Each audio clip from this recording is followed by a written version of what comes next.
सहनावतु सहनौ भुनक्तु सह वीर्यं करवावहै तेजस्विनावधीतमस्तु मा विद्विषावहै। ॐ शांति शांति शांति। मनुस्मृति की इस कक्षा में आप सभी का हार्दिक स्वागत अभिनंदन है। मनुस्मृति की इस कक्षा के अंतर्गत हम सप्तम अध्याय पर विचार कर रहे हैं। इस सप्तम अध्याय में हमने 185, 186 और 187 नंबर के श्लोक पर कल हमने विचार किया है।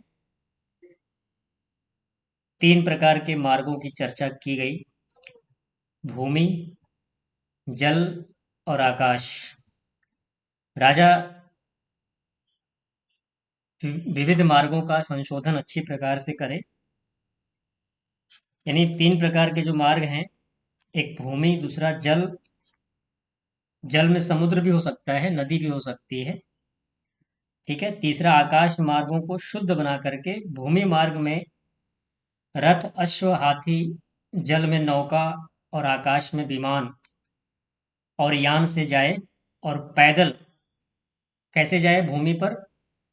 तो रथ, हाथी, घोड़े, शस्त्र, अस्त्र, खान पान आदि सामग्री को चाहे भूमि पर जाए, चाहे जल में जाए, चाहे आकाश में जाए, जो आवश्यक चीजें हैं उनको साथ में रख के चले, ठीक है। फिर उसके बाद बताया कि आक्रमण के समय शत्रु और शत्रु मित्र पर विशेष दृष्टि रखे, ठीक है। तो उसके लिए था कि शत्रु सेविनी मित्रे च गूढ़े युक्त तरो भवेत गत प्रत्यागते चैव स ही कष्ट तरो रिपुः। तो जो भीतर से शत्रु से मिला हुआ है और अपने साथ भी ऊपर से मित्रता रखता है, गुप्त रीति से शत्रु को भेद भाव यानी कि भेद करता है, यानी कि जो गुप्त बातें हैं उसको प्रकट करता है, उसके आने जाने में, उससे बात करने में अत्यंत सावधानी रखनी चाहिए। क्यों रखनी चाहिए? क्योंकि भीतर शत्रु, ऊपर मित्र को बड़ा शत्रु समझना चाहिए। इस विषय में महर्षि दयानंद सरस्वती जी ने भी सत्यार्थ प्रकाश के छठे समोल्लास में राजधर्म के विषय में लिखा है। व्यूह की रचनाओं के बारे में हमने विचार किया था कि दंड व्यूहेन तन्मार्गम यायातु सकटेन वा वाराहम अकराभ्याम वा सूच्या गरुणेन वा। इसमें कहा था कि दंड के समान सेना को चलाए जैसे शकट अर्थात गाड़ी के समान, वराह जैसे सुअर एक दूसरे के पीछे दौड़ते जाते हैं। आपने देखा होगा सुअर को, एक दूसरे के पीछे झुंड में चलते हैं वो, ठीक है। तो जैसे एक दूसरे के पीछे दौड़ते जाते हैं, कभी सब मिल करके झुंड हो जाते हैं, वैसे जैसे मगर पानी में चलते हैं वैसे सेना को बनाए। जैसे सुई का अग्रभाग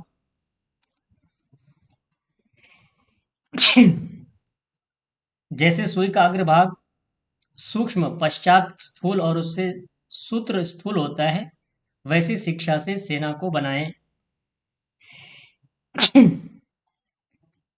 नीलकंठ भी, नीलकंठ पक्षी के बारे में बताया जिसको गरुड़ भी कहा जाता है, ऊपर नीचे झपट्टा मारता है। इस प्रकार सेना को बना करके लड़ाना चाहिए। तो ये महर्षि मनु ने राजा को अपनी युद्ध नीति के बारे में बतला रहे हैं कि कैसे उसको अपनी युद्ध की नीति बनानी चाहिए। अगले श्लोक पर विचार करते हैं। 188 नंबर का श्लोक है, अध्याय 7 है।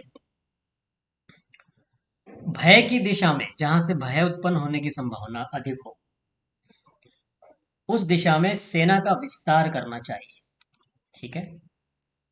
तो पद्म व्यूह की रचना बताएंगे इस अगले श्लोक में कि यतश्च भयम आशंकेत। दोहराइए, मैं बोलता हूं आप दोहराइएगा, माइक बंद रखिएगा। यतश्च भयम आशंकेत ततो विस्तारयेत बलम पद्येन चैव व्यूहेन निविशेत सदा स्वयं। ठीक है। पिछले श्लोकों में महर्षि मनु ने क्या बताया था कि युद्ध के समय राजा को परिस्थिति के अनुसार दंड, शकट, वराह, मकर, सूची और गरुड़ जैसे विभिन्न व्यूहों में सेना को क्या करना चाहिए? संगठित करते हुए आगे बढ़ाना चाहिए। अब मनु बताना चाहते हैं कि जब युद्ध की स्थिति सामने हो और किसी विशेष दिशा में शत्रु के आक्रमण की आशंका हो, है ना, श्लोक श्लोक में आया ना, भयम आशंकित, आशंका हो, तब सेना को किस प्रकार व्यवस्थित करना चाहिए। तो इस श्लोक में महर्षि मनु युद्ध नीति का एक महत्वपूर्ण सिद्धांत बताना चाहते हैं कि जिस दिशा में शत्रु का भय हो उस दिशा में सेना को अधिक सुदृढ़ बनाना चाहिए और संपूर्ण सेना को पद्म व्यूह में स्थापित कर देना चाहिए। पद्म व्यूह यानी कि जिस दिशा में भय ज्यादा हो, तो पद्म व्यूह में व्यवस्थित करते करके राजा को उसके मध्य में रहते हुए संचालन करना चाहिए। राजा तो रहेगा ही वहां पर। तो देखिए, श्लोक के पदों पर विचार करते हैं। यतः भयम आशंकेत। यथा का अर्थ क्या होता है? जिस दिशा से। ठीक है। वैसे संस्कृत में यथा का अर्थ होता है, केवल यथा शब्द का अर्थ पढ़ेंगे स्वतंत्र रूप से तो उसका होता है जिससे। क्या होता है? जिससे, जहां से। ठीक है। लेकिन जब किसी विशेष से जुड़ जाता है तो विशेषण के रूप में काम करता है और विशेष्य को बतला रहा होता है। तो यथा का अर्थ होता है जिस दिशा से, जहां से, है ना, जहां से भी आप बोल सकते हैं, तो यहाँ दिशा ही ली जाएगी। जहां से अर्थात जिस दिशा से भयम आशंकित, भय की संभावना हो, भय की आशंका हो, शत्रु के आक्रमण या भय या खतरे की संभावना अधिक अनुभव में आए, तो कह रहे कि ततः बलम विस्तारे। उसी दिशा में, तथा का मतलब यहाँ पर उसी दिशा में बलम विस्तारित, अपनी सेना को अधिक फैला देनी चाहिए, अपनी सेना का विस्तार करना चाहिए। ठीक है। अधिक सैनिक और अपनी शक्ति, अपने संसाधन वहां पर स्थापित कर देनी चाहिए। एवं च, एवं च, और साथ ही पद्येन व्यूहेन, पद्येन व्यूहेन, पद्म व्यूह अर्थात कमल के पुष्प के समान गोलाकार। कमल का पुष्प कैसा होता है? गोलाकार होता है ना। और बहुस्तरीय सेना की रचना में कह रहे कि स्वयं सदा निविशेत। राजा स्वयं सदैव उस व्यूह के मध्य में स्थित होकर के सेना का क्या करे? संचालन करे। तो महर्षि मनु क्या कहना चाहते हैं कि जिस दिशा से शत्रु के आक्रमण का भय हो उस दिशा में सेना को अधिक सुदृढ़ और विस्तृत करना चाहिए तथा संपूर्ण सेना को पद्म व्यूह में स्थापित करके राजा को स्वयं उसके मध्य में स्थित रहते हुए युद्ध का संचालन करना चाहिए। तो जो पद्म व्यूह बनेगा सेना का, तो राजा कहाँ पर होगा बताइए? राजा उसके मध्य में होगा, सेंटर में। ठीक है। तो मनु इस श्लोक में युद्ध की सुरक्षा व्यवस्था का वर्णन कर रहे हैं कि युद्ध भूमि में सबसे पहले पहचानना आवश्यक है कि शत्रु किस दिशा से आक्रमण कर रहा है अथवा कर सकता है। ये तो पता होना चाहिए ना। यही नहीं पता है कि कहाँ से आक्रमण करेगा तो फिर हम क्या तैयारी करेंगे? अब देखिए, अब एयर डिफेंस सिस्टम हम लगाते हैं ना, हवा में वार करने वाले, हवा में आने वाले मिसाइलों को नष्ट करने वाला एयर डिफेंस सिस्टम होता है। तो पहले हमें पता होना चाहिए कहाँ से, किस दिशा से हमें खतरा है, कहाँ से हमें मिसाइल से मारा जा सकता है, हथियार से मारा जा सकता है। ठीक है। तो उसी दिशा में हम अपने एयर डिफेंस सिस्टम को एक्टिवेट कर देते हैं और वो हवा में ही उन मिसाइलों को नष्ट कर देता है, अपने भूमि पर गिरने नहीं देता उसको। तो जिस दिशा में खतरा अधिक हो वहां सेना को और सभी संसाधनों को क्या करना चाहिए? सुदृढ़ कर देना चाहिए ताकि शत्रु का आक्रमण प्रारंभ होते ही उसको क्या किया जाए? रोका जा सके। इसके साथ ही सेना को, महर्षि मनु अगली बात कहते हैं कि सेना को पद्म व्यूह में स्थापित कर देना चाहिए। पद्म व्यूह एक ऐसी संरचना है जिसमें सेना गोलाकार रूप में कई परतों में खड़ी होती है और मध्य में राजा या सेनापति रहते हैं। इस व्यवस्था से चारों दिशाओं से हम अपनी रक्षा कर सकते हैं, रक्षा करनी संभावित होती है और आदेश भी आसानी से संपूर्ण सेना तक पहुंचाई जा सकती है। अब मान लीजिए कि सेना का एक व्यू है, ठीक है, और राजा या सेनापति उसके केंद्र में रहते हैं, सेंटर में। तो उन उस सेंटर में रहते हुए सभी सेनाओं तक अपनी बात पहुंचानी सरल हो सकती है। आराम से वो सूचनाओं का आदान प्रदान कर सकते हैं। इसलिए राजा या सेनापति को सेंटर में रखने की बात कही है कि युद्ध में सबसे पहले यह समझना आवश्यक है कि शत्रु किस दिशा से आक्रमण कर सकता है। जो दिशा अधिक संवेदनशील है उसी दिशा को रणनीति का केंद्र बनाना चाहिए राजा को। उसके बाद फिर कहते हैं मानो कि ततः बलम विस्तार, जहां खतरे की आशंका हो वहां सेना को अधिक फैला देनी चाहिए। अर्थात सैनिकों, हथियारों और सुरक्षा की शक्ति जो होती है हमारे पास, जो आधुनिक हथियार हैं, टेक्नोलॉजी है, ठीक है, तो उसको वहां पर कह रहे हैं कि उसी दिशा में पूरी तरह से मजबूती के साथ स्थापित कर देनी चाहिए। पद्येन व्यूहेन पद्म व्यूह, कमल के पुष्प के समान जो अभी मैंने आपको कहा कि गोलाकार रचना होती है, इसमें सेना जो होती है कई परतों में विभाजित होती है, यानी कि कई परतों में व्यवस्थित रूप से रहती है और प्रत्येक परत एक दूसरे की रक्षा करती है। कमल का पुष्प होता है ना, उसकी जो पंखुड़ियां होती हैं आपस में कनेक्टेड होती है ना, जुड़ी होती हैं, एक के बाद एक उसकी परतें होती हैं। तो वो परत परत जो है इस प्रकार की होती है कि वो दोनों, यानी कि वो परत एक दूसरे की रक्षा कर रही होती है। इस प्रकार चारों ओर से सुरक्षा घेरा एक बन जाता है। तो राजा या सेनापति के सेना जो होते हैं मध्य में उनको रहना चाहिए, उन व्यूहों के बीच में रहना चाहिए ताकि वो चारों ओर से दिशाओं पर, सभी दिशाओं में अपनी दृष्टि रख सकें, ठीक है, और समय के अनुसार आदेश देकर के संपूर्ण सेना का संचालन भी कर सके। तो सबसे बड़ी बात यह है कि सही समय पर सेना के पास में वो सूचना पहुंचनी चाहिए जो वो राजा देना चाहता है, तभी तो सेना लड़ेगी। अब सेना के पास आवश्यक सूचना अगर समय पर न पहुंचे या गलत पहुंच जाए तो फिर सेना हार सकती है, पराजित हो सकती है। तो ये श्लोक युद्ध नीति के दो सिद्धांत बतला रहा है यहाँ पर। पहला, रणनीतिक दिशाओं का निर्धारण, अर्थात युद्ध में सभी दिशाओं पर समान बल लगाने की बजाय उस दिशा पर अधिक बल लगाई जाए जहां से वास्तविक हमें खतरा है।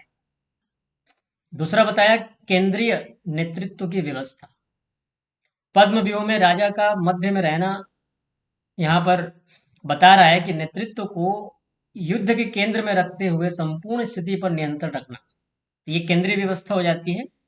इस प्रकार से मनु केवल सैन्य रचना यहाँ नहीं बताना चाहते हैं बल्कि रणनीति, सुरक्षा और नेतृत्व, ठीक है, इन तीनों सिद्धांतों को राजा के लिए स्थापित करने का निर्देश देते हैं।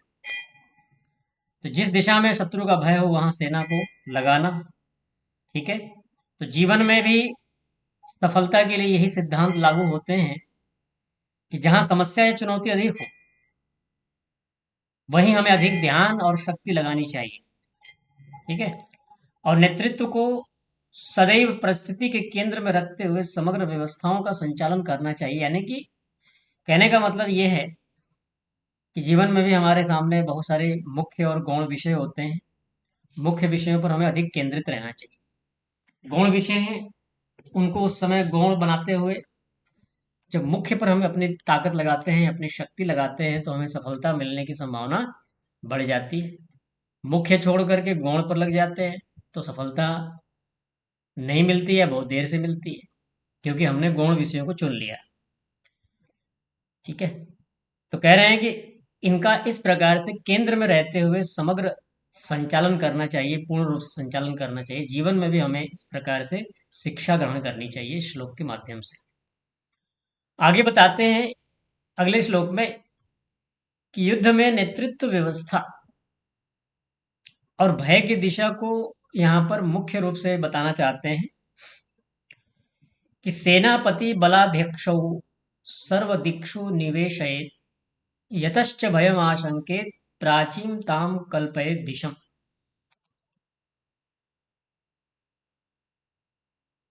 महर्षि मनु ने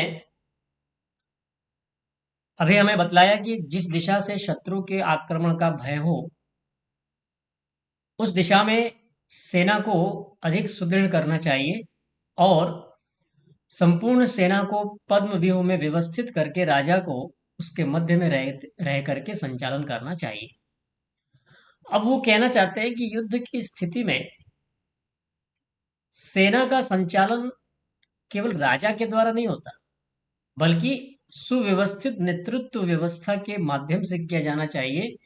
कि ऐसी व्यवस्था, ऐसी मजबूत रणनीति बनानी चाहिए, ठीक है, कि हर सारा के जहाँ सारा जो सिस्टम है, प्रत्येक जो परत है वो एक दूसरे की सुरक्षा करने वाले बने। इससे क्या होता है कि दबाव कम हो जाते हैं, है ना।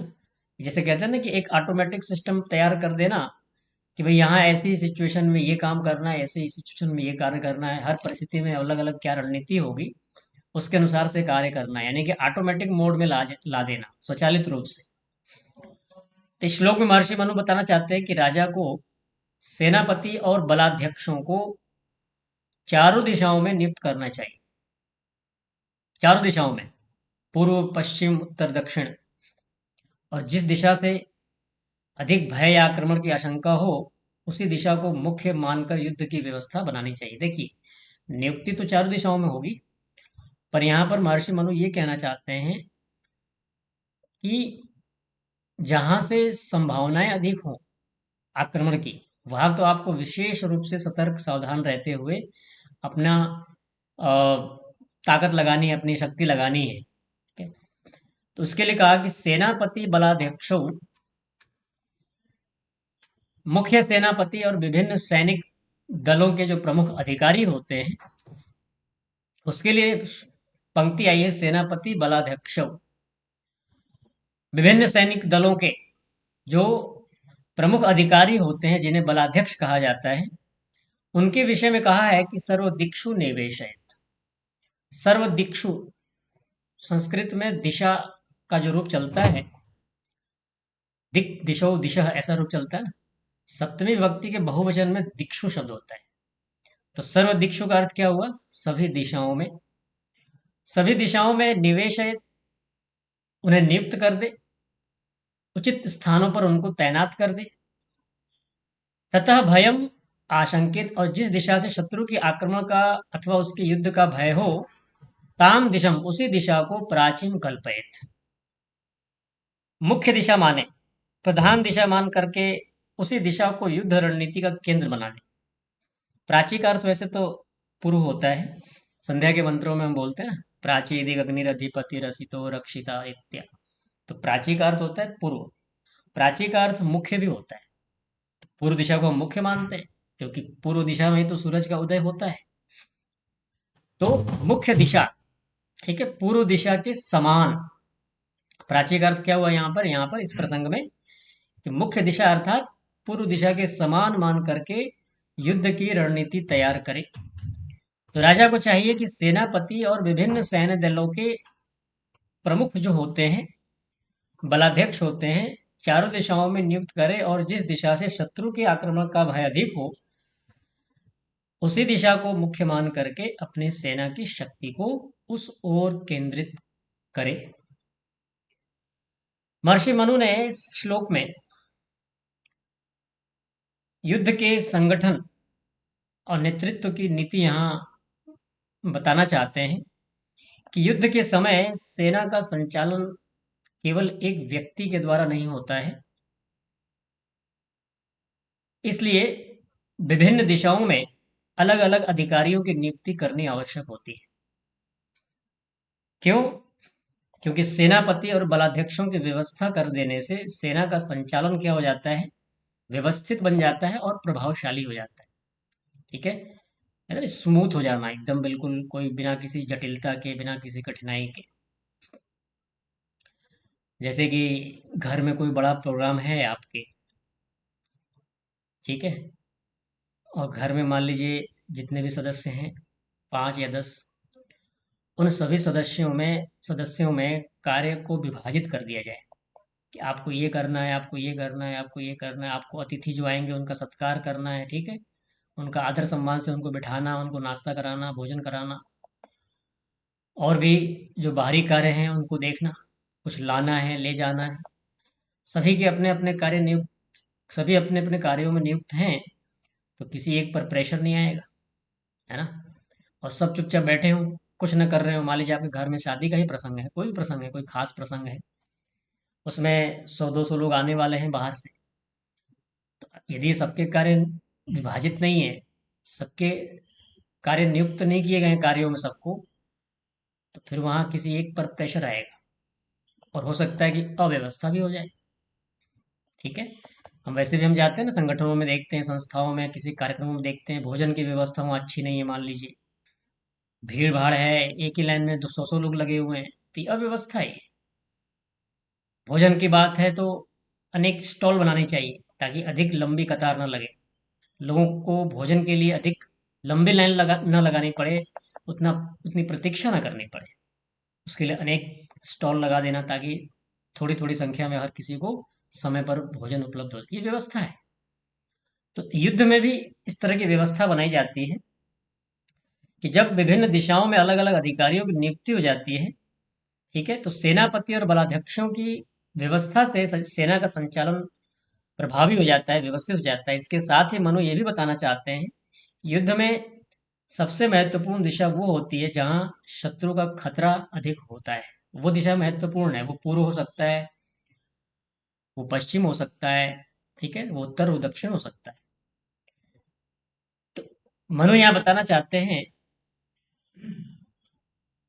कि युद्ध में सबसे महत्वपूर्ण दिशा वो होती है जहाँ खतरा अधिक हो, इसलिए उसी दिशा को मुख्य मान करके सेना की शक्ति को केंद्रित करना चाहिए। ठीक है। तो सेनापति संपूर्ण सेना का मुख्य संचालक होता है, उसका नाम ही सेनापति। सेनापति का मतलब क्या होता है? सेनाया पति ही सेनापति, सेना का जो पति है, स्वामी है, संचालक है। जबकि बलाध्यक्ष विभिन्न सैनिक दलों के प्रमुख होते हैं। तो मनु के अनुसार युद्ध में नेतृत्व का यह क्रम बताया गया है कि यह क्रम आवश्यक हो जाता है कि सेना अनुशासन और संगठन के साथ कार्य करे, यानी कि इनमें आपस में तालमेल होनी चाहिए, आपस में इनके संगठन होने चाहिए, नहीं तो फिर नहीं कर पाएगा व्यक्ति। और कहा कि सर्व दिक्षु निवेशित राजा को सेना के प्रमुख अधिकारियों को चारों दिशाओं में नियुक्त करना चाहिए। इससे सेना की प्रत्येक दिशा पर नियंत्रण बना रहता है और किसी भी दिशा से होने वाले जो आक्रमण का अंदेशा है उसका तुरंत सामना किया जा सकता है। इसलिए कहा कि यतः भयम आशंकित, युद्ध में यह अत्यंत महत्वपूर्ण है कि शत्रु के संभावित आक्रमण की दिशा का अनुमान लगाया जा सके। क्यों? कि जिस दिशा से खतरा अधिक प्रतीत हो, वही युद्ध की रणनीति का मुख्य केंद्र है। पिछले श्लोक से कुछ मिलता जुलता ही है। यहाँ पर प्राचीन ताम कल्पये दिशम शब्द आया है। प्राचीन दिशम का अर्थ होता है कि ये मुख्य दिशा, ठीक है, उस दिशा को मुख्य मान करके सेना की शक्ति को उस ओर केंद्रित किया जाए, वही युद्ध की दृष्टि से महत्वपूर्ण मान लिया जाए, यानी कि वो दिशा महत्वपूर्ण है। तो इसमें भी दो महत्वपूर्ण सिद्धांत बतलाए हैं। पहला, नेतृत्व का सुव्यवस्थित संगठन। और युद्ध में केवल राजा के लिए कह रहे हैं कि राजा यहाँ पर्याप्त नहीं होता है, बल्कि सेना पति और बलाध्यक्षों के माध्यम से नेतृत्व को विभिन्न दिशाओं में व्यवस्थित किया जाता है। दूसरा बताया कि रणनीतिक प्राथमिकता, कि युद्ध में सभी दिशाओं पर समान बल लगाने के बजाय दिशा से वास्तविक खतरा हो, जिस दिशा से उस दिशा में उस दिशा को मुख्य मान करके सैन्य शक्ति को केंद्रित किया जाए। तो यहाँ क्या बताना चाहते हैं कि संगठन नंबर 1, नेतृत्व और रणनीति, इन तीनों का होना बहुत जरूरी है। इन तीनों का संतुलन होने से राजा विजयी होता है। इन तीनों का संतुलन न हो तो राजा क्या हो जाता है? पराजित हो जाता है, उसको हारना पड़ेगा। तो राजा को चाहिए, सार रूप में बता रहे हैं कि राजा को चाहिए कि वो सेना के अधिकारियों को सभी दिशाओं में नियुक्त करे और जिस दिशा से शत्रु का अधिक भय हो उस दिशा को मुख्य मान करके अपनी सैन्य शक्ति को अधिक वहां पर केंद्रित करे। तो इस प्रकार महर्षि मनु ने इस श्लोक में स्पष्ट किया कि युद्ध के समय सेना का नेतृत्व सुव्यवस्थित होना चाहिए और जिस दिशा से शत्रु का खतरा हो वहां उस दिशा को मुख्य मानना चाहिए। ठीक है। अब हम अगले श्लोक पर बढ़ते हैं। 190 नंबर का श्लोक है। युद्ध में प्रशिक्षित और निडर सैनिक। सेना को तो सुव्यवस्थित रूप से स्थापित करने की बात की कर दी गई, लेकिन वो सेना कैसी होनी चाहिए, कैसी होनी चाहिए सेना, तो उसके बारे में अगला श्लोक है 190 नंबर, कि वो प्रशिक्षित होने चाहिए, निडर होने चाहिए, देशभक्त होने चाहिए, अपने राजा के प्रति, अपने देश के प्रति समर्पित होने चाहिए। नहीं तो आप कितनी ही नियुक्ति कर दो उनकी, उससे क्या होगा। यदि वो अपने देश के प्रति ईमानदार नहीं है, निडर नहीं है, तो वो राजा फिर वो राजा को जिता नहीं पाएगा, देश को नहीं जिता सकता वो। जैसे एक क्रिकेटर होते हैं ना, क्रिकेट खेलते हैं, अब कोई मुख्य क्रिकेटर है जिसके ऊपर दांव लगा हुआ है कि इसके माध्यम से ही भारत देश जीत सकता है, और वो बिक जाए, वो पैसों से खरीद लिया जाए वो, और हमारे विरुद्ध वो चाल चल दे, तो भारत देश हार जाएगा। ठीक है। गद्दारी कर जाता है ना व्यक्ति पैसे के लिए, किसी ने दे दिया उसको 1 अरब रुपए, 100 करोड़ 50 करोड़ की डीलिंग हो जाती है, लो भाई हार भारत को हराओ, और वो ले लेता है, फिर गलत तरीके से खेल लेता है, भारत हार जाता है। तो ये हर चीज में लागू होती है। सेना में भी कोई गद्दार घुसा हुआ है, सेना में कोई अधिकारी या सेना, तो उससे भी भारत देश को या किसी भी देश की हार निश्चित है। ठीक है। तो उसके लिए यहाँ पर अगला श्लोक बता रहे हैं कि गुल्माश्च स्थापयेत् आप्तान् कृत संज्ञान समन्ततः स्थाने युद्धे च कुशलान अभीरुन अविकारिणः। महर्षि मनु ने कहा कि राजा को सेनापति और बलाध्यक्षों को चारों दिशाओं में नियुक्त करना चाहिए तथा जिस दिशा से शत्रु का भय अधिक हो उस दिशा को मुख्य मान करके सेना की शक्ति को वहां पर क्या करना चाहिए, केंद्रित करना चाहिए। ये पिछले श्लोक में बताया। अब मनु युद्ध भूमि की आंतरिक व्यवस्था की ओर ध्यान दिलाना चाहते हैं, अर्थात सेना के भीतर सैन्य दलों को किस प्रकार संगठित और व्यवस्थित रखा जाए, उसके लिए कह रहे हैं कि युद्ध भूमि में चारों ओर विशेष सैनिक दलों, गुल्म शब्द आया है, गुल्म का अर्थ होता है दल। ठीक है।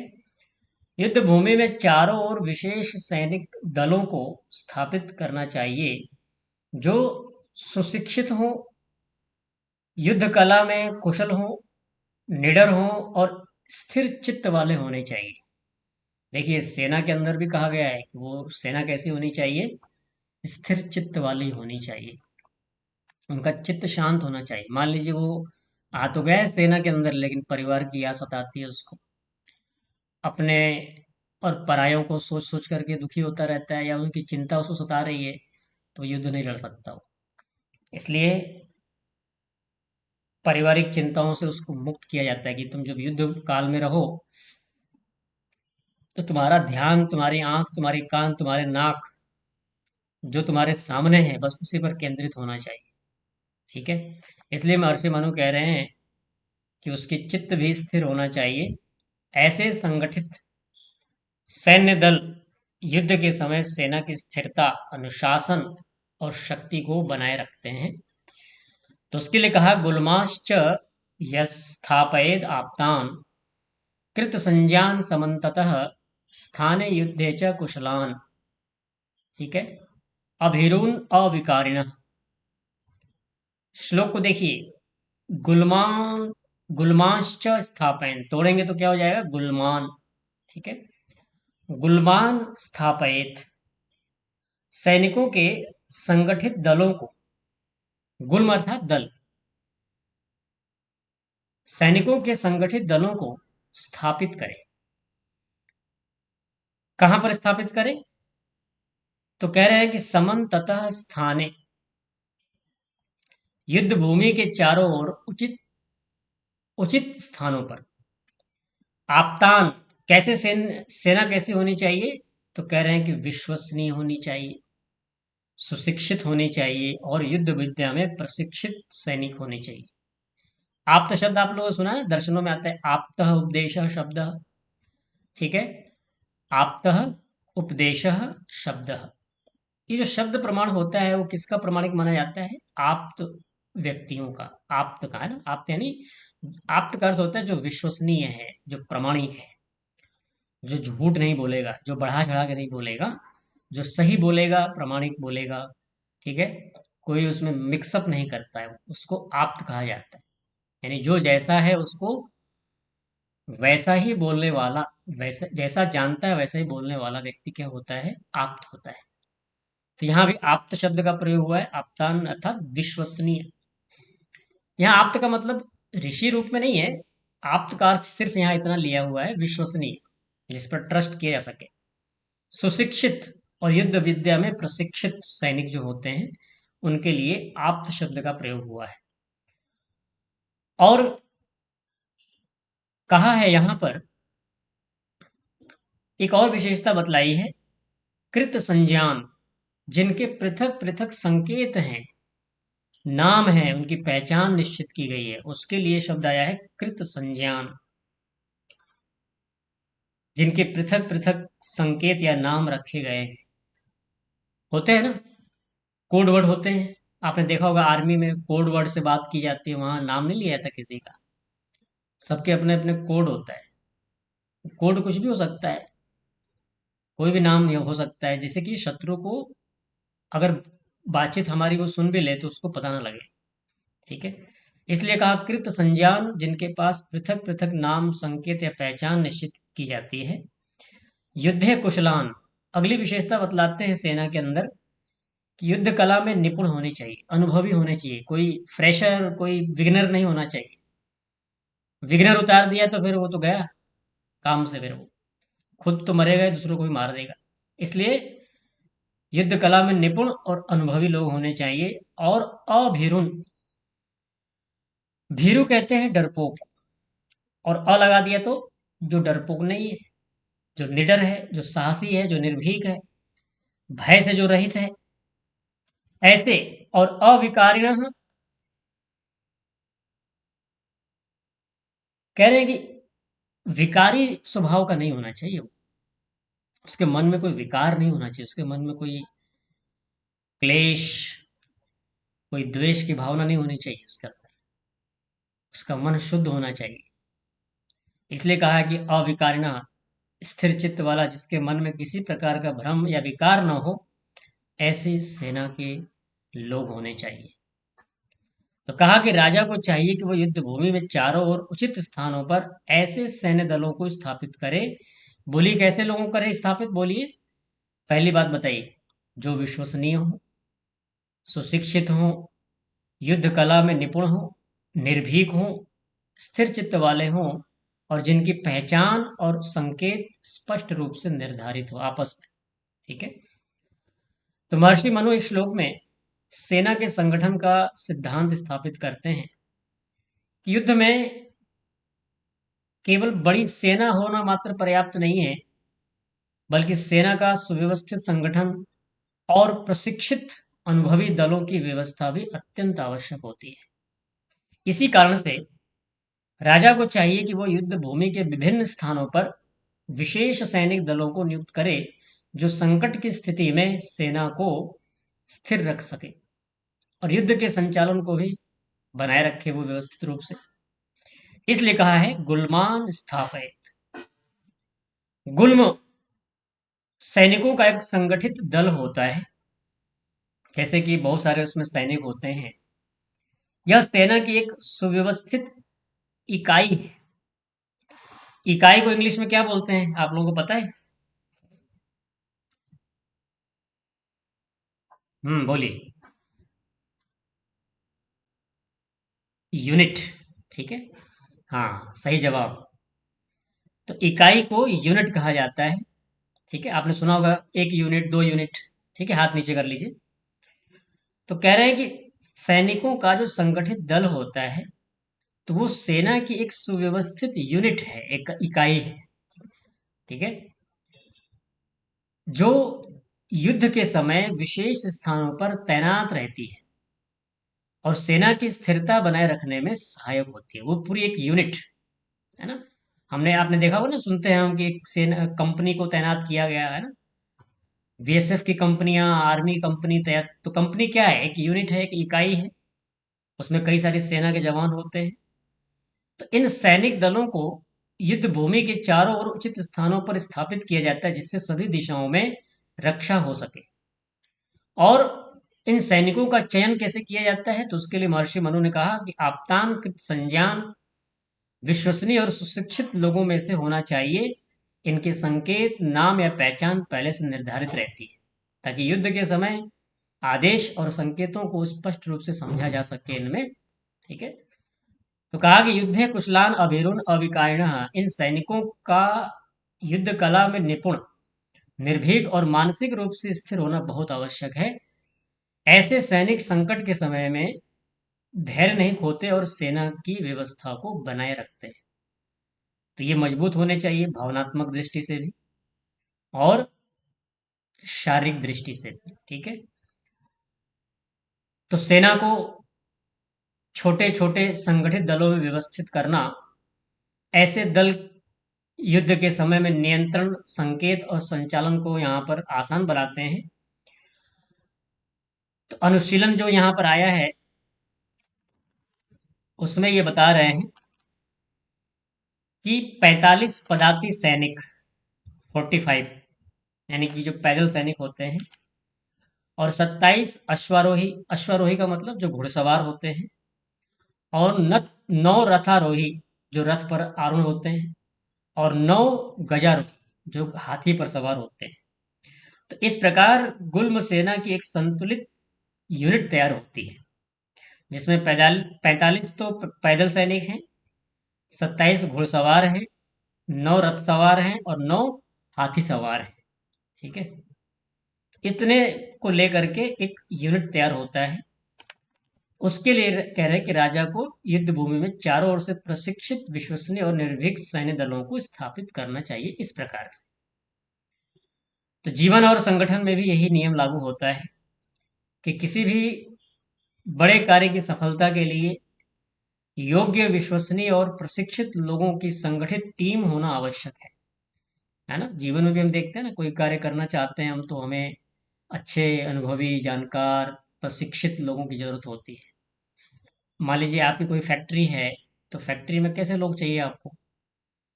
फ्रेशर भी चाहिए, वहाँ बिगिनर भी होने चाहिए। तो बिगिनर के लिए अलग प्रकार के कार्य होते हैं, लेकिन फैक्ट्री संचालित करना हो, कोई विशेष प्रोडक्ट का निर्माण करना चाहते हैं आप, तो उसके लिए कौन सा व्यक्ति लगेगा? वह बिगिनर नहीं चलेगा, वहाँ चलेगा अनुभवी, जानकार व्यक्ति चलता है वहाँ।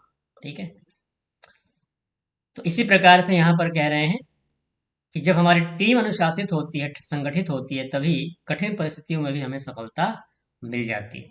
तो इस प्रकार से मनु ने इस श्लोक में हमें निर्देश दिया है कि युद्ध भूमि में सेना की शक्ति को संगठित और स्थिर रखने के लिए प्रशिक्षित, निर्भीक और विश्वसनीय सैन्य दलों को चारों ओर उचित स्थानों पर स्थापित करना चाहिए।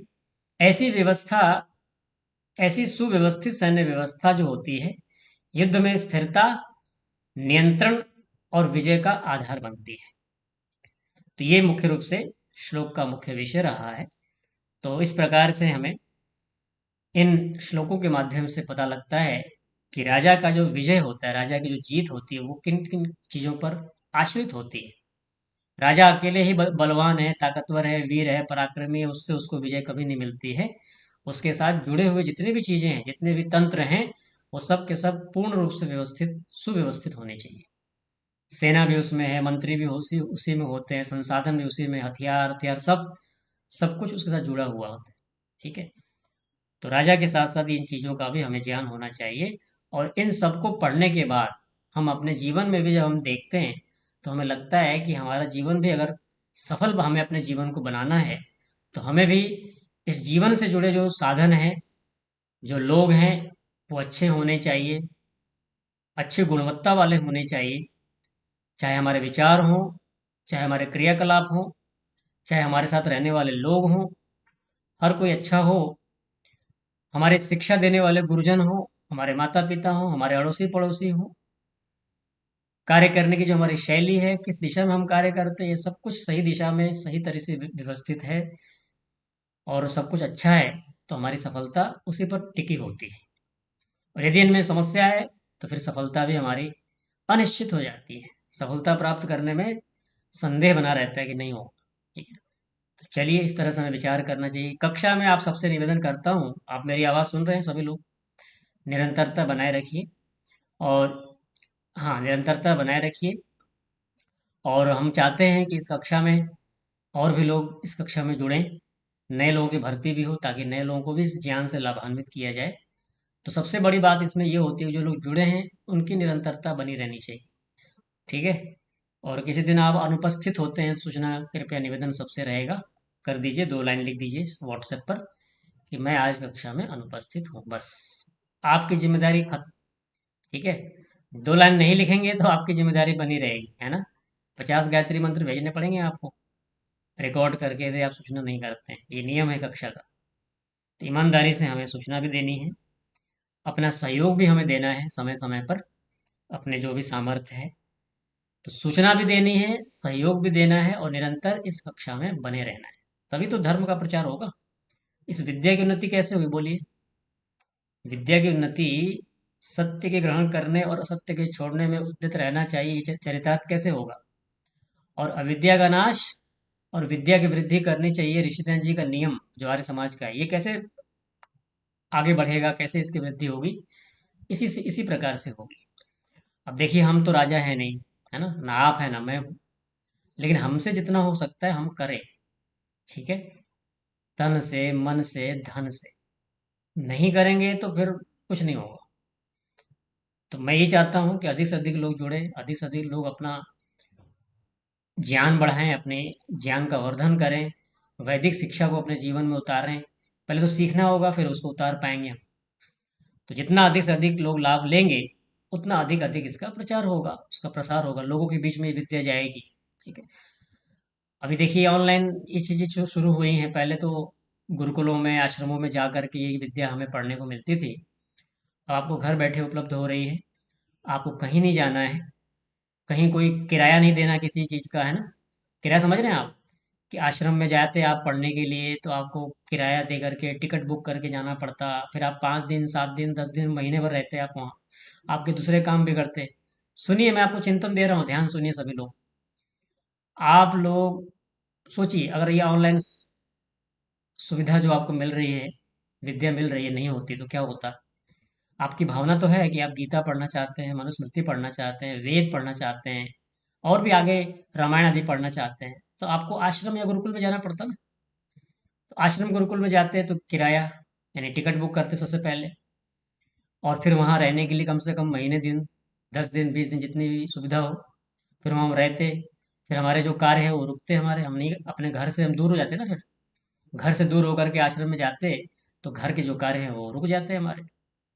फिर वहाँ रह करके हम कितना सीख पाते, 10 दिन, 20 दिन में कितना रह पाते, फिर वहाँ हमें अनुकूल है कि नहीं है। अब आश्रम में तो जी आप घर पे बढ़िया बढ़िया खाते हैं, और आश्रम में पता नहीं आपको भोजन अच्छा ना मिले, तो वो आपको पसंद नहीं आया, तो उसमें आपको कितनी समस्या होगी। चिंतन दे रहा हूँ, लिखिए इसको दिमाग में, कि आश्रम का भोजन आपको अनुकूल नहीं आया, वहाँ का पानी अनुकूल नहीं आया, आपका स्वास्थ्य बिगड़ गया। बोलिए कैसे विद्या प्राप्त करते आप। लेकिन आज आपके अपने ही तंत्र में रहते हुए, अपनी व्यवस्था में रहते हुए, अपने खान पान, अपने दिनचर्या, अपने घर के अंदर रहते हुए विद्या आपके घर तक आ रही है। आ रही है, नहीं आ रही है। विद्या आपके घर पर आ रही है, कहीं नहीं जाना आपको। तो इसमें हमें थोड़ा सा ये विचार करना है सब कुछ सामूहिक रूप से, कि इसमें थोड़ा होता है कि जो हमारे अधिक खर्चे होने थे वो बच गए, तो उनमें से जो हमारा बच गया है उन्हीं में से हमें हमें किसी का अधिकार जो बनता है उस अधिकार का पालन करना चाहिए। हाँ, उसमें जो हमारा सेवा सहयोग बनता है ईमानदारी से, सबको आंख कान बंद करके नहीं बैठिए आप। ठीक है ना, आंख कान बंद करके बैठेंगे तो दोष लगेगा आपको। तो जो हमारा बच रहा है, उस बचत में से हम कुछ सोचें जरूर। ठीक है, मैं ये मानता हूँ कि विद्या तो ये देखो लंबी है, आगे हम और पढ़ने वाले हैं। अब उसमें हमें यही देखना है कि हम अपने जीवन का कितना हिस्सा धर्म कार्य के लिए प्रयोग करते हैं। ठीक है, इसमें हमारी बुद्धि कैसी होनी चाहिए, हमारा माइंड सेट कैसा होना चाहिए कि अरे इतनी लंबी विद्या चल रही है, इतना देना पड़ेगा, ये भाव अलग है। और एक ये है कि हमारा जो सामर्थ्य है, ईश्वर की जो हमारे ऊपर कृपा है, उसके अनुसार हमारा एक कर्तव्य बनता है कि हम इसमें जो अपना थोड़ा थोड़ा करने का प्रयास भी करें। इससे जो होता है कि जो व्यक्ति समय लगा रहा है, अपनी शक्ति लगा रहा है, उसकी भी थोड़ी ज़रूरतें पूरी होती रहती हैं, उसकी आवश्यकताएं पूरी होती रहती हैं। ठीक है, और हमारा भी, हमें भी विद्या मिलती रहती है। तो इसके लिए कहा गया कि संगच्छध्वम संवदध्वम संभो मनांसि जानता, मिलके चलो, एक दूसरे का सहयोग करते हुए चलो। हाँ जी, कक्षा चल रही मेरी। एक दूसरे का सहयोग करते हुए, एक दूसरे का समर्थन करते हुए चलते हैं तो कोई परेशानी नहीं होती। एक वेद मंत्र बोलता हूँ, आपको सुनिएगा। देखिए, हम शिविर का भी विचार कर रहे हैं, आप सबको पता होगा, मैंने सूचना दी थी आपको। शिविर यानी ऑनलाइन शिविर, ठीक है, मैं उस पर काम कर रहा हूँ। उस ऑनलाइन शिविर में विशेष ध्यान सत्र चलाऊंगा मैं, सुबह के समय 6 से 7। अभी ऐसा सोचा है हमने। उस ध्यान शिविर में विशेष आपको ध्यान सिखाया जाएगा, उसमें वेद मंत्रों से आपको ध्यान करना सिखाया जाएगा। एक सत्र दोपहर में होगा, 11 से 12 सोचा है ऐसा। और एक सत्र 8 से 9, यानी ये जो कक्षा ये तो बंद रहेगी, इसके अतिरिक्त कुछ बातें आपको सिखाई जाएंगी। तो एक दिन में 3 सत्र होंगे। तो मैं तो विचार करता रहता हूँ अधिक से अधिक जो कुछ हो सके आपको देने का। तो उसके लिए भी हमें तैयार रहना है। और अपनी भावना, अपना सहयोग, इसके लिए भी हमें अपना तैयारी हमें रखनी चाहिए, अपना सहयोग रखना चाहिए, ताकि ये चीज़ निरंतर बिना किसी बाधा के, बिना किसी रुकावट के चलती रहे, रुकनी नहीं चाहिए। ठीक है, तो बाकी तो आप सब लोग समझदार हैं, समझते हैं। चलिए, ओ शांति शांति शांति।